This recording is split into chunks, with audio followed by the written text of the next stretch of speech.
جی السلام علیکم، میں ہوں فلک ملک اور آپ دیکھ رہے ہیں سرکار۔ ہمارے ویلاگ جو ہے وہ ہمیشہ پاکستان کی ڈفرینٹ ایکٹیویٹیز اور سچویشنز کے بارے میں ہوتے ہیں جو کہ بہت دلچسپی کا باعث ہوتے ہیں۔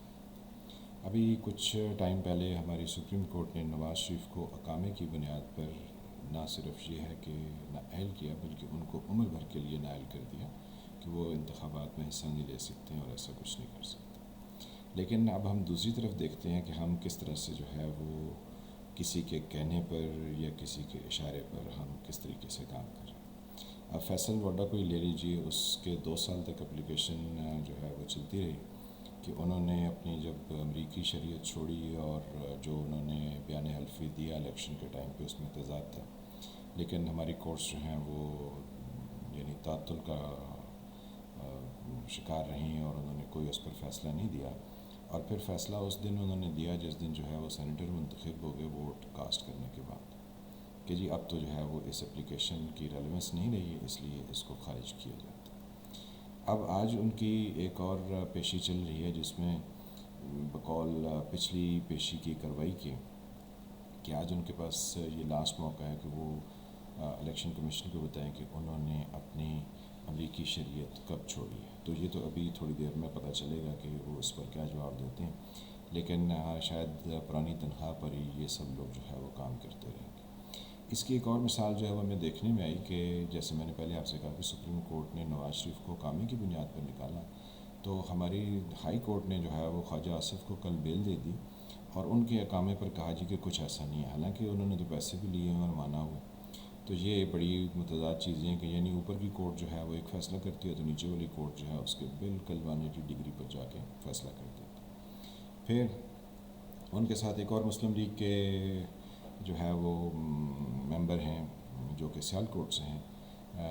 احسن اقبال، تو ان کو بھی ضمانت جو ہے وہ دے دی گئی۔ تو ضمانت جب دی جاتی ہے تو اس وقت کیس کا تو کوئی فیصلہ نہیں ہوتا، لیکن ہماری عدالتیں جو ہیں وہ آگے بڑھ چڑھ کر یہ ذکر کر رہی ہیں کہ جی یہ تو انوسنٹ ہے۔ تو یعنی جب ہم نے ابھی فیصلہ کیا نہیں ہے تو ہم نے اس پر جو ہے وہ اپنی حتمی رائے دے دی کہ یہ تو انوسنٹ ہے، تو پھر یہ فیصلہ ہی کیوں نہیں انہوں نے کر دیا اور اس کیس کو ختم ہی کیوں نہیں کر دیا اگر وہ انوسنٹ ہے۔ تو یعنی ہم جو ہے وہ جو طریقہ کار یا مروجہ جو اصول ہیں ان سے ہٹ کر ہم ڈسیزن پر اپنی وہ کلمات یا اپنے وہ کمنٹس دے دیتے ہیں جو کہ ہمیں نہیں دینے چاہیے، لیکن ہماری کورٹس جو ہیں اس طرح کرتی ہیں۔ آپ وہ سپریم کورٹ میں جائیں گے، اگر نیب گیا تو پھر جا کے وہاں پر ہوگا اور پھر ایک نیا جو ہے وہ ہمارے لیے پنڈورا باکس کھلے گا، کیونکہ یہ عوام کے پیسے ہیں۔ تو یہاں پر کسی کو نہ پڑھنے کی ضرورت ہے نہ کسی کو جو ہے وہ دیکھنے کی ضرورت ہے، بلکہ جس طرح یعنی کٹ پتلیوں کی ڈوریں ہلائی جائیں گی وہ اس طریقے سے بیہیو کرتی رہیں گی۔ تو یہ کتنی انٹرسٹنگ صورتحال ہے کہ اگر آپ تھوڑے سے ملک کے حالات کے بارے میں سنجیدہ ہوں اور آپ ان کو فالو کریں تو آپ کو پریکٹیکلی پتہ چلے گا کہ آپ کے ساتھ جو ہے وہ کس طرح کے کھلواڑ کیے جا رہے ہیں اور کس طرح کے آپ کے ساتھ جو ہے وہ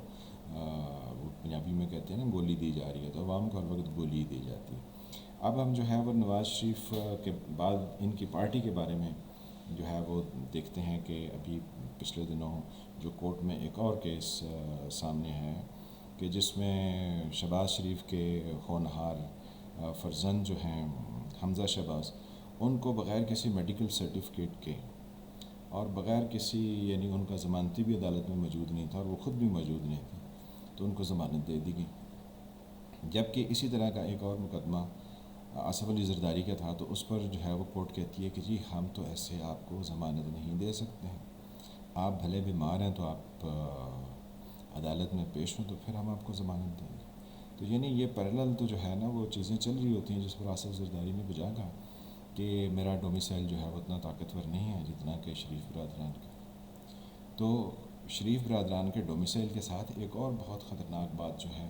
وہ جڑی ہوئی ہے، جس میں ہم نے دیکھا کہ ایک ارشد ملک جج صاحب تھے جنہوں نے نواز شریف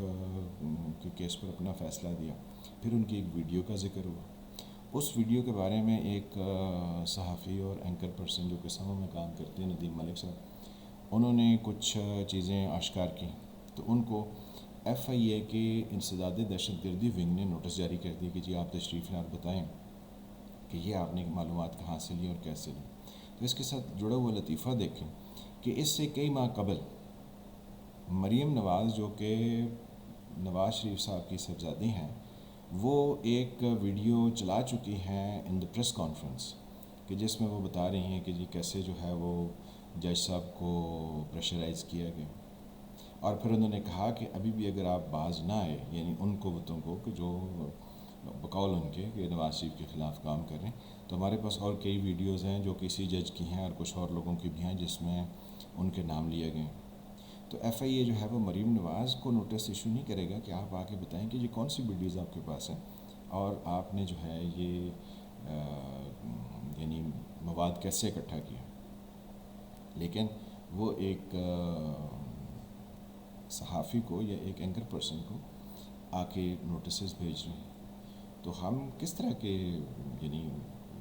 حکمران ہیں اور کس طرح کے ہم نظام چلا رہے ہیں اس ملک میں کہ جہاں پر ہمیں نوٹس سرو کرنا چاہیے۔ اب اسی طرح آپ دیکھ لیں کہ مختلف رسومات ہیں، جیسے سندھ میں کاروکاری ہے، تو وہاں پر جو ہے وہ کسی مولوی کو بلا لیں گے جی کہ یہ تو اسلام کے خلاف ہے کاروکاری، بھیا وہاں کے 4-5 جو ہے نا وہ وڈیروں کو بلا لیں، یا بلوچستان میں زندہ لڑکیوں کو قبر میں دفن کر دیا گیا، تو وہاں کے کسی سردار کو بلائیے اور اس کو کہیے کہ آپ اس پر آ کے بات کیجیے، تو وہاں مولوی کو بلا لیں گے۔ یعنی ہم جن لوگوں کو ہمیں بلانا ہوتا ہے ان کو ہم نہیں بلاتے ہیں، بلکہ ہم ان کو بلا رہے ہوتے ہیں جو اس کے اوپر جو ہے وہ صرف اخلاقی گفتگو کر سکتے ہیں۔ تو جن کا رول ہے ان کو ہم کہتے ہیں نہیں ہم نے ان کو بلا لیا تو ہمارے تو سارے جو ہے وہ جو ہم نے چینز لگائی ہوئی ہیں اور جس میں لوگوں کو قابو کیے وہ تو ساری کھلنی شروع ہو جائیں گی، کیونکہ جو لوگ انوالو ہوتے ہیں ان کو پھر کہیں نہ کہیں کچھ نہ کچھ تو بولنا پڑتا ہے، تو لوگ ان کے بارے میں حقیقت جانیں گے، تو اس حقیقت کو ہمیشہ ہم چھپا لیتے ہیں۔ تو اسی طرح اب ہماری حقیقت چھپانے کی ایک اور سٹوری جو ہے وہ ہمارے سابق وزیر اعظم جناب خاقان عباسی صاحب لے، جس میں انہوں نے جو ہے وہ انہی ندیم ملک صاحب کو وہ عبد المالک صاحب کو انٹرویو دیتے ہوئے انہوں نے کہا کہ جی وہ جو شہباز شریف نے بیان دیا تھا کہ میں تو پاؤں پڑ جاؤں گا تو مجھے جو ہے نا وہ جو کچھ بھی کرنا پڑا میں کروں گا، تو وہ ان کو نہیں دینا چاہیے تھا، یعنی ان پبلک، پرائیویٹ میں پہلے وہ پاؤں پڑ کے جو ہے نا وہ فیصل واڈا کی طرح وہ جوتا جو اٹھا کے لے آئے تھے اس کو چاٹنا شروع کر دیا۔ تو مطلب ہماری کس طرح کی جو ہے وہ پالیسی ہے اور ہم کس طرح کے لوگ ہیں کہ ہم پس پردہ ہر وہ نیچ کام کرنے کو اپنی عزت کے بالکل برابر سمجھتے ہیں، لیکن کہتے ہیں پبلک میں اگر ہو گیا تو اوہ یہ غلطی ہو گئی، یہ نہیں ہونا چاہیے۔ تو خاقان عباسی صاحب تو یہی پروپوگیٹ کریں نا کہ جو نواز شریف کے چھوٹے بھائی جن کو اتنی دفعہ چیف منسٹر بنایا گیا، انہوں نے جو گفتگو کی کہ میں تو پاؤں پڑ جاؤں گا، تو انہوں نے کہا ایسا جو ہے نا یہ انہوں نے غلط کیا، یہ بات ان کو نہیں کہنی چاہیے تھی، ہاں پرائیویٹ میں کر لیتے تو الگ بات تھی، تو پبلکلی نہیں کہنی چاہیے تھی۔ تو ہمیں یہ پتہ چل رہا ہے کہ پاکستان مسلم لیگ جو ہے وہ ان لوگوں کے منتیں سماجتیں کر رہی ہے، ان کے پاؤں پڑ رہی ہے کہ کسی طریقے سے جو ہے ان کو اقتدار میں حصہ دیا جائے، اور حصہ کیوں دیا جائے کہ ان کے ہاتھ سے بہت سارے وہ لوگ نکل جائیں گے جو ان کے لیے کام کرتے ہیں، کہیں پر ضمانت مل گئی، کہیں پر جو ہے کسی نے ٹیکس میں چھوٹ کے لیے کام کر دیا اور ہیلپ کر دی، کہیں پر پولیس نے جو ہے وہ بے قصور لوگوں کو پکڑ لیا، تو یہ ساری چیزیں جو ہیں وہ یہی لوگ انجام دیتے ہیں اور عوام کو سمجھتے ہیں کہ بہت ناسمجھ ہے، ان کو تو کچھ پتہ نہیں چل رہا۔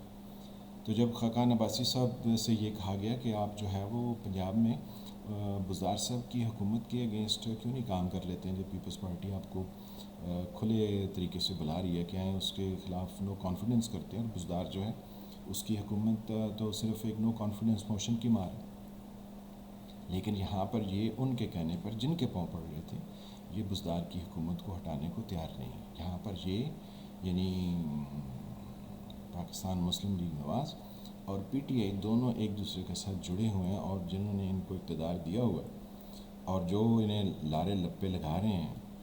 وہ ان کے کہنے پر یہ نو کانفیڈنس نہیں کریں گے۔ پبلک میں یہ کہتے ہیں پی ڈی ایم کے پلیٹ فارم پہ کہ ہم جو ہے وہ اس حکومت کو چلتا کریں گے، اندر خانے یہ پنجاب میں ملے ہوئے ہیں۔ اب کل ہی جو ہے وہ کشمیر کے الیکشن میں ان سے یہ کہا گیا کہ آپ تو پی ڈی ایم میں کہہ رہے تھے ہم آر یا پار ہوں گے، تو نہ آپ آر ہوئے نہ پار ہوئے، بلکہ آپ تو پاؤں پڑ گئے۔ تو اس میں کون سی ایسی جو ہے نا وہ کسی نے غلط بات کہی تھی؟ یہ تو آپ کا رویہ ہے جناب کہ آپ جب اقتدار میں ہوتے ہیں تو آپ لوگوں کے گلے پڑ جاتے ہیں، اور جب آپ کو اقتدار سے دور کر دیا جاتا ہے تو آپ ان کے پاؤں پڑ جاتے ہیں۔ تو اس طرح کی سیاست جو ہے وہ چل رہی ہے۔ اب یہ پنجاب میں تو پی ٹی آئی اور مسلم لیگ نواز جو ہیں وہ آپس میں ملے ہوئے ہیں، کیونکہ یہ نو کانفیڈنس کی طرف نہیں آئیں گے، کیونکہ اگر یہ نو کانفیڈنس کی طرف آئے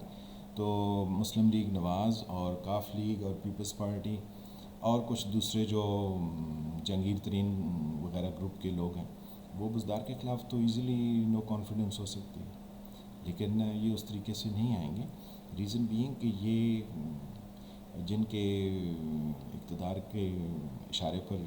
اقتدار میں آتے ہیں، یہ ان کی اجازت کے بغیر ایک قدم بھی آگے نہیں رکھتے اور ہمیشہ اس طرف مڑ کے دیکھتے ہیں کہ ہمیں کیا کرنا چاہیے۔ جب وہ اشارہ دیتے ہیں تو یہ وہ کر لیتے ہیں، جب ان کو اشارہ نہیں ملتا ہے تو یہ اس پر نہیں کرتے۔ تو یہاں پی ٹی آئی اور مسلم لیگ نواز جو ہے پنجاب میں ملی ہوئی ہیں،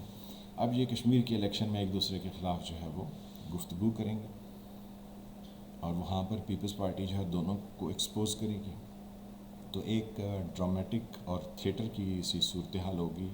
کشمیر کے الیکشن میں۔ تو اس میں بہت انٹرسٹنگ چیزیں ہمیں سمجھنے کو اور دیکھنے کو ملیں گی، تو دیکھتے رہیے ہمارا چینل، اور جن دوستوں نے ابھی تک اس چینل کو سبسکرائب نہیں کیا وہ پلیز اس کو سبسکرائب کریں۔ اس میں نیچے جو ریڈ کلر کا نشان ہے اس کو کلک کریں، اس کے ساتھ ایک گھنٹی کا نشان ہے اس کو کلک کریں، پھر آل آئے گا، آل کے اوپر کلک کریں تاکہ آنے والی تمام ویڈیوز آپ کو اسٹریٹ ملتی رہیں۔ ملتے ہیں کسی اگلے ویلاگ کے ساتھ جس میں انٹرسٹنگ صورتحال آپ کو بتائیں گے، تب تک کے لیے خدا حافظ۔